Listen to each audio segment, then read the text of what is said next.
Welcome to dream education. दोस्तों, आज है 2 अक्टूबर और आज मैं आप सबों को करंट अफेयर के टॉप 10 क्वेश्चन करवाने जा रहा हूं और साथ में इनसे जुड़े सभी पॉइंटों को डिस्कस करते चलूंगा। सो वीडियो शुरू से अंत तक देखिएगा। और हाँ दोस्तों, वीडियो का पीडीएफ आप लोगों को नीचे डिस्क्रिप्शन बॉक्स में मिल जाएगा, आप वहां से इसको जाके डाउनलोड कर सकते हैं। यदि आपको वीडियो पसंद आता हो, वीडियो का कंटेंट अच्छा लगता हो तो वीडियो को लाइक, शेयर और सब्सक्राइब करिएगा और ज्यादा से ज्यादा अपने दोस्तों में इसको शेयर करिएगा। चलिए टाइम को वेस्ट ना करते हुए चलते हैं आज के पहले प्रश्न की ओर। देखते हैं पहला प्रश्न कौन सा है। हाल में गुजरात सरकार ने जल क्षेत्र में किस देश के साथ एक समझौता किया है? तो इसका सही उत्तर हो जाएगा दोस्तों डेनमार्क के साथ गुजरात सरकार ने जल क्षेत्र में एक समझौता किया है। अब बात कर लेते हैं इनसे जुड़े कुछ पॉइंट की। तो दोस्तों, गुजरात जल आपूर्ति और सीवरेज बोर्ड ने डेनिश जल फोरम के साथ 5 वर्ष के लिए जल क्षेत्र में एक समझौता किया है। बात करते हैं अगले पॉइंट की। तो दोस्तों, डेनिश वाटर फोरम के अध्यक्ष हंस मार्टिन फ्रिस मोलर हैं और डेनिश वाटर फोरम का मुख्यालय होरसोलम डेनमार्क में है। बात करें अगले पॉइंट की। तो दोस्तों, गुजरात के मुख्यमंत्री का नाम विजय रूपानी है और गुजरात के राज्यपाल आचार्य देवव्रत हैं। गुजरात में लोकसभा सीटों की संख्या 26 है और राज्यसभा सीटों की संख्या 11 है। दोस्तों, बहुत सारे एग्जाम में लोकसभा और राज्यसभा के सीटों की संख्या पूछी जाती है, इसलिए आज इनको भी हमने शामिल किया है। चलिए चलते हैं आज के अगले प्रश्न की ओर। देखते हैं अगला प्रश्न कौन सा है। हाल में सतह से सतह पर मार करने वाली किस सुपरसोनिक क्रूज मिसाइल का भारत ने सफल परीक्षण किया है? तो इसका सही उत्तर हो जाएगा दोस्तों ऑप्शन बी ब्रह्मोस। अब बात कर लेते हैं इससे जुड़े कुछ पॉइंट की। तो दोस्तों, इस मिसाइल को उड़ीसा के बालासोर स्थित ITR से सफल परीक्षण किया गया है। बात करें दोस्तों केंद्रीय रक्षा मंत्री की, तो इनका नाम राजनाथ सिंह है और DRDO के अध्यक्ष डॉक्टर जी सतीश रेड्डी हैं। तो आप इन सभी पॉइंटों को याद रखिएगा। और हाँ दोस्तों, यदि आपको वीडियो पसंद आए, वीडियो का कंटेंट अच्छा लगे तो साथ साथ वीडियो को लाइक, शेयर और सब्सक्राइब करते चलिएगा ताकि नए से नए वीडियो का अपडेट सबसे पहले आपके पास तक पहुंचे। चलिए चलते हैं आज के अगले प्रश्न की ओर। देखते हैं अगला प्रश्न कौन सा है। हाल में जारी शांति स्वरूप भटनागर पुरस्कार 2020 का भौतिक विज्ञान के क्षेत्र में किनको दिया गया है? तो इसका सही उत्तर हो जाएगा दोस्तों ऑप्शन ए राजेश गणपति एवं सुरजीत धरा को 2020 का भौतिक विज्ञान के क्षेत्र में शांति स्वरूप भटनागर पुरस्कार दिया गया है। अब बात कर लेते हैं इनसे जुड़े कुछ पॉइंट की। तो दोस्तों, इस पुरस्कार को 26 सितंबर को केंद्रीय विज्ञान प्रौद्योगिकी मंत्री डॉक्टर हर्षवर्धन ने घोषित किया है और यह पुरस्कार 7 क्षेत्रों में 45 वर्ष से कम उम्र के वैज्ञानिक को दिया जाता है। तो आप इसको याद रखिएगा। दोस्तों, ये 7 क्षेत्र हैं पृथ्वी, वायुमंडल, महासागर और ग्रह विज्ञान, दूसरा है जीव विज्ञान, तीसरा है रसायन विज्ञान, चौथा है इंजीनियरिंग विज्ञान, उसके बाद होता है गणित विज्ञान में, फिर चिकित्सा विज्ञान और सबसे लास्ट यानी 7वां शारीरिक विज्ञान। इन सभी क्षेत्रों में इस पुरस्कार को दिया जाता है। तो दोस्तों, जैसा कि आप सभी देख सकते हैं, इस बार के विभिन्न क्षेत्रों में दिए गए पुरस्कार का चार्ट मैं आप सबों को दिखा रहा हूं। इसमें जीव विज्ञान में शुभदीप चटर्जी और डॉक्टर वत्सला थिरुमलाई को दिया गया है।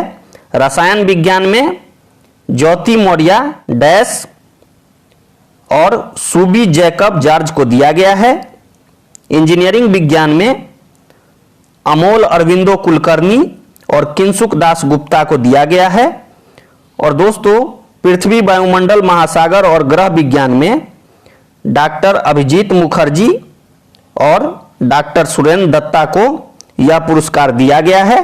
तो आप इन सभी पॉइंटों को याद रखिएगा, इनमें से कोई एक आपके एग्जाम में पूछा जा सकता है।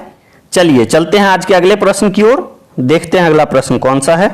हाल में किंडो ई कॉमर्स कंपनी ने साइबर इंश्योरेंस कवर को लॉन्च किया है। तो इसका सही उत्तर हो जाएगा दोस्तों ऑप्शन बी। फ्लिपकार्ट और बजाज एलियंस ने साइबर इंश्योरेंस कवर को लॉन्च किया है। अब बात कर लेते हैं इससे जुड़े कुछ पॉइंट की। तो दोस्तों इसके तहत 50,000 के कवर के लिए 183 रुपये के प्रीमियम को ग्राहक भर के 1 साल के लिए बीमा कवर ले सकते हैं। बात करते हैं अगले पॉइंट की। तो दोस्तों यह उत्पादन ऑनलाइन साइबर धोखाधड़ी से ग्राहकों को बचाने के लिए लॉन्च किया गया है। बात करें दोस्तों फ्लिपकार्ट का मुख्यालय बेंगलुरु कर्नाटक में है और फ्लिपकार्ट के सीईओ कल्याण कृष्णमूर्ति हैं। बजाज एलियंस जनरल इंश्योरेंस के सीईओ तपन सिंघल हैं और इसका मुख्यालय पुणे महाराष्ट्र में है। तो आप इन सभी बातों को ध्यान रखिएगा। चलिए चलते हैं आज के अगले प्रश्न की ओर। देखते हैं अगला प्रश्न कौन सा है। हाल में कौन सा बैंक SFMS पर डॉक्यूमेंट एम्बेडिंग फैसिलिटी वाला देश का पहला बैंक बन गया है? तो इसका सही उत्तर हो जाएगा option A. IDBI bank SFMS पर डॉक्यूमेंट एम्बेडिंग फैसिलिटी वाला पहला बैंक बन गया है।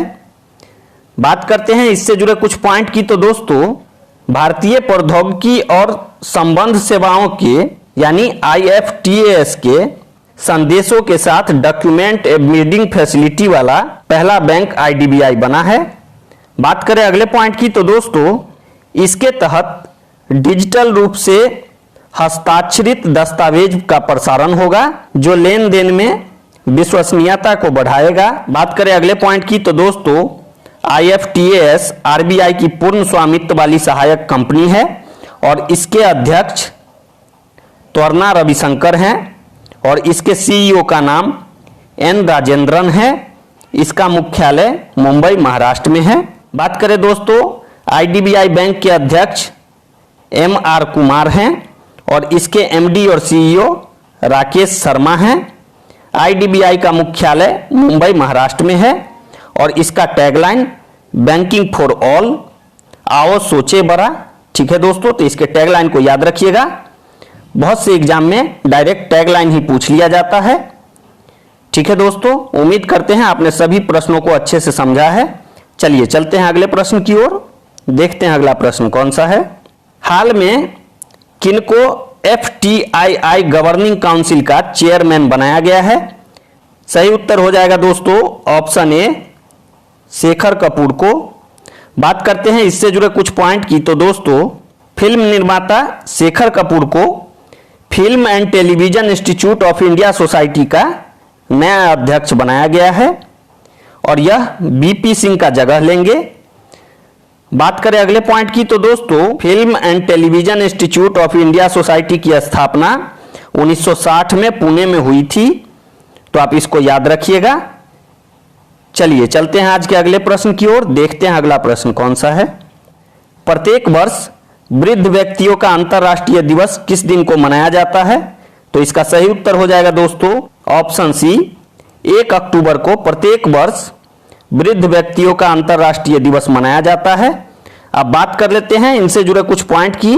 तो दोस्तों वर्ष 2020 में संयुक्त राष्ट्र की 75वीं वर्षगांठ और वृद्ध व्यक्तियों के अंतर्राष्ट्रीय दिवस की 3री वर्षगांठ का ये दिन जो है प्रतीक है। अब बात करें दोस्तों इस दिवस का 2020 का विषय है do they change how we address age and ageing. ठीक है दोस्तों, तो आप इसको याद रख सकते हैं।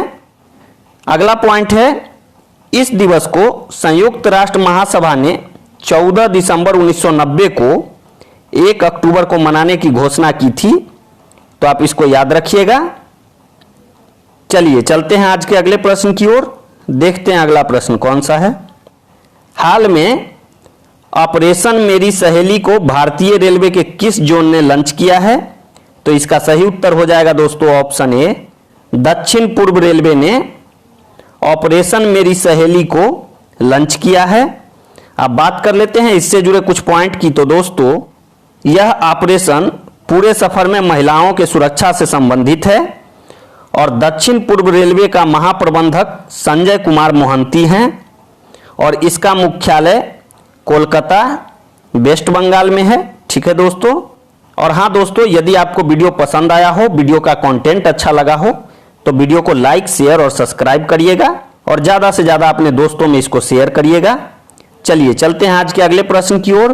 देखते हैं अगला प्रश्न कौन सा है। हाल में भारतीय खेल प्राधिकरण का नया लोगो किसने लॉन्च किया है? तो इसका सही उत्तर हो जाएगा दोस्तों ऑप्शन बी, किरण रिजिजू ने भारतीय खेल प्राधिकरण का नया लोगो लॉन्च किया है। अब बात कर लेते हैं इससे जुड़े कुछ पॉइंट की। तो दोस्तों 30 सितंबर 2020 को मेजर ध्यानचंद स्टेडियम से किरण रिजिजू ने SAI यानी भारतीय खेल प्राधिकरण का नया लोगो को लॉन्च किया है।